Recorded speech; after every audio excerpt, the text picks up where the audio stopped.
Il y a actuellement une chasse aux noirs en Tunisie. Des parents sont séparés de leurs enfants, des gens sont agressés dans les rues, dans leur domicile, dans leurs lieux de travail, même dans les mosquées. Je dis bien même dans les mosquées. Voici ce qu'on appelle la Tunisie. Regardez, regardez ce qu'on fait. Regardez comment on fait.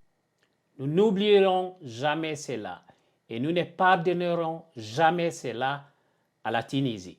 Le président tunisien a dit ce que la majorité des Tunisiens pensent des autres Africains qui ne sont ni arabes ni maghrébiens.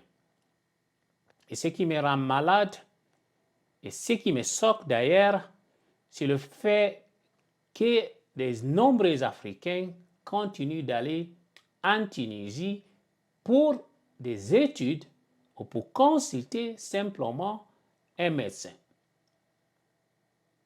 N'avons-nous pas de dignité en tant que subsahariens ou en tant que noirs?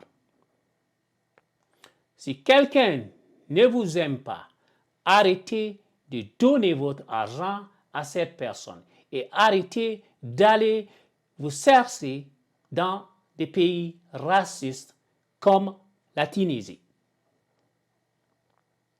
Je connais des étudiants noirs qui dépensent entre 5 à 10 000 euros par an dans des écoles ou dans des universités tunisiennes.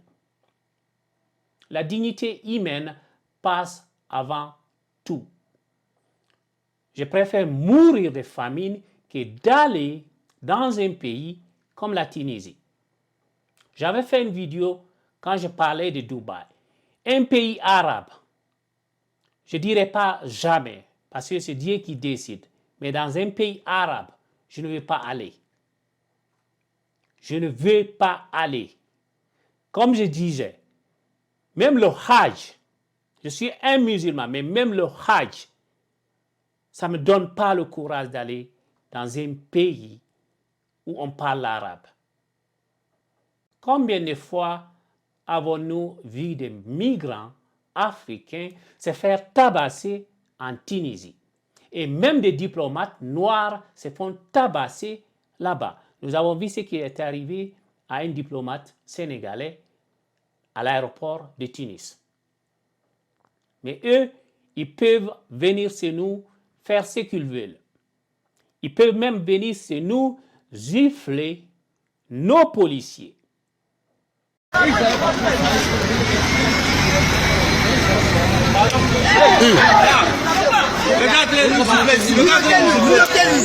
La crise des migrants est un problème mondial qui affecte des millions de personnes dans le monde entier. Malheureusement, tous les dirigeants ne sont pas disposés à reconnaître les défis auxquels ces migrants sont confrontés. Récemment, le président tunisien Kais Saied, un dictateur en gestation, a fait une déclaration choquante sur les migrants d'Afrique noire. Il a dit, je cite, « L'immigration clandestine relève d'un complot pour modifier la démographie de la Tunisie, afin qu'elle soit considérée comme un pays africain uniquement et non un pays arabe et musulman. Comme s'il n'y a pas de musulmans en Côte d'Ivoire ou comme s'il n'y a pas de musulmans au Cameroun, en Guinée, au Mali ou au Sénégal. Ce genre de rhétorique est non seulement faux, mais aussi très dangereux, surtout venant d'un soi-disant président de la République. Parce que les conséquences se font ressentir actuellement en Tunisie, comme je le disais, où les gens sont attaqués à domicile, même dans les lieux de culte. Des femmes sont séparées de leurs enfants.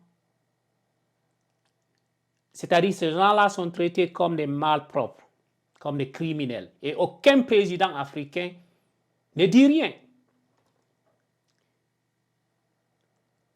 Et les plus affectés actuellement sont les Ivoiriens et les Camerounais, parce qu'ils sont les plus nombreux en Tunisie. Et il y a plus de 1000 entreprises tunisiennes en Côte d'Ivoire. Plus de 1000 entreprises tunisiennes qui opèrent librement en Côte d'Ivoire. Sans parler des autres pays d'Afrique de l'Ouest, comme le Sénégal, le Mali, la Guinée ou le Cameroun.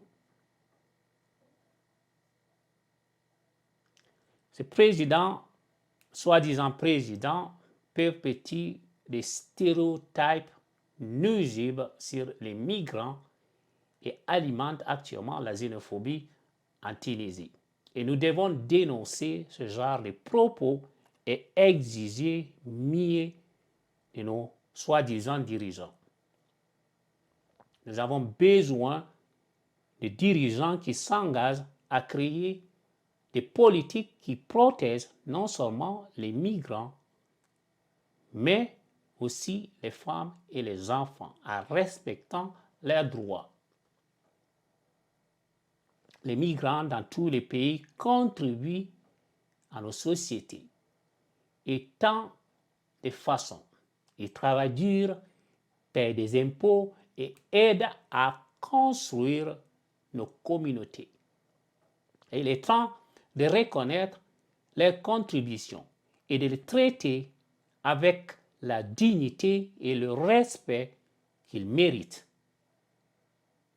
Toute déclaration ou revendication qui va à l'encontre des droits humains fondamentaux et de la dignité doit être traitée avec la plus grande attention et le plus grand soin.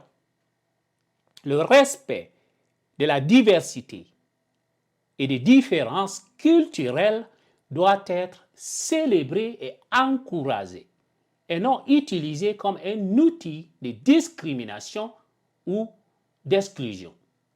Nous devons tous travailler ensemble pour construire une société plus inclusive et tolérante où chacun peut vivre sans peur ni préjugés.